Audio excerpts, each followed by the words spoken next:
Welcome to Dashway Talks, a show powered by Dashway Consulting, a China-based strategic market research company founded in 2010.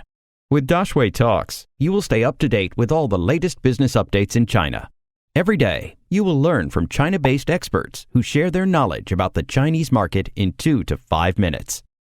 Bonjour, je suis Nicolas Coster, je suis avocat d'affaires basé à Shanghai depuis maintenant plus de 16 ans. Je suis spécialiste des investissements étrangers en Chine. Quel est le rôle d'un document appelé Employee Handbook?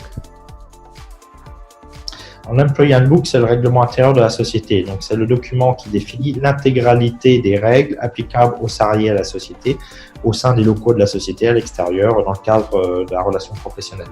C'est un document qui est obligatoire en droit chinois, donc il est extrêmement important de le mettre en place au moment de la création de la société.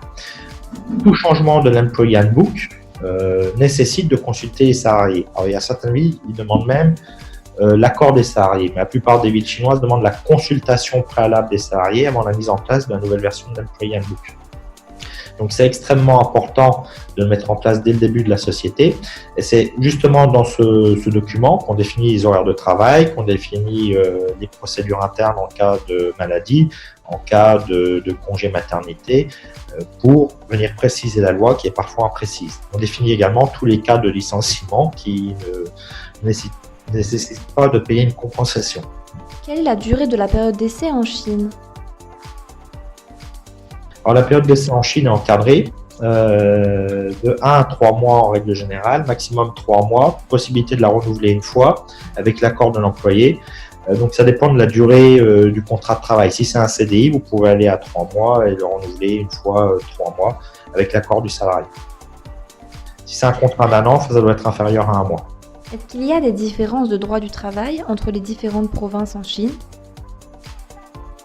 Alors, le droit du travail est unifié d'un point de vue national, c'est-à-dire qu'on a des règles, on a une loi nationale, on a des réglementations d'application liées à cette loi du travail, aussi à la loi sur le contrat de travail.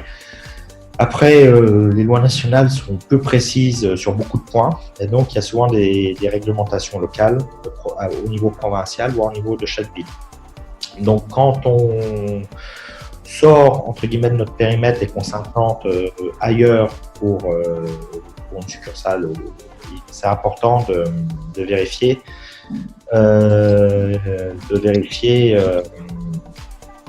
le droit local, parce qu'on peut avoir des surprises. Est-ce que le droit du travail s'applique différemment en fonction du hukou de la personne? Non, le hukou n'intervient pas en matière de droit du travail. À ce niveau-là, il n'y a pas de différence en matière de droit du travail. Il n'y a jamais eu d'impact du hukou sur toutes les procédures prud'homales qu'on a eues. Quels sont les impôts, tant au niveau de l'entreprise que du salarié, sur le revenu du travail? Alors, le revenu du travail est taxé au titre de l'impôt sur le revenu des personnes physiques. Donc, d'après la loi, c'est le salarié qui est responsable de supporter cet impôt. C'est un impôt individuel, donc il n'y a pas de quotient familial, c'est-à-dire qu'aujourd'hui, chaque employé, mari et femme déclarent de manière séparée leurs impôts. On parle d'un quotient familial bientôt, mais c'est pas en place. La société est co-solidaire du paiement de l'impôt, c'est-à-dire que si le salarié ne paye pas son impôt sur le revenu, la société doit le payer en son nom. Donc c'est pour ça qu'en règle générale, on conseille fortement à nos clients de retenir le montant de l'impôt sur le revenu des personnes physiques de la paye du salarié et de procéder au paiement de cet impôt au nom et pour le compte du salarié. Le bureau des taxes ira toujours chercher l'employeur avant d'aller chercher l'employé. Qui doit payer les taxes sur le revenu? Est-ce l'employeur ou l'employé? Légalement parlant, c'est l'employé qui doit les payer, les supporter in fine. Mais l'employeur a une obligation co-solidaire de paiement. Any questions? We will find an expert to answer them. Drop your questions in the comments or send us an email, dx@dashwayconsulting.com.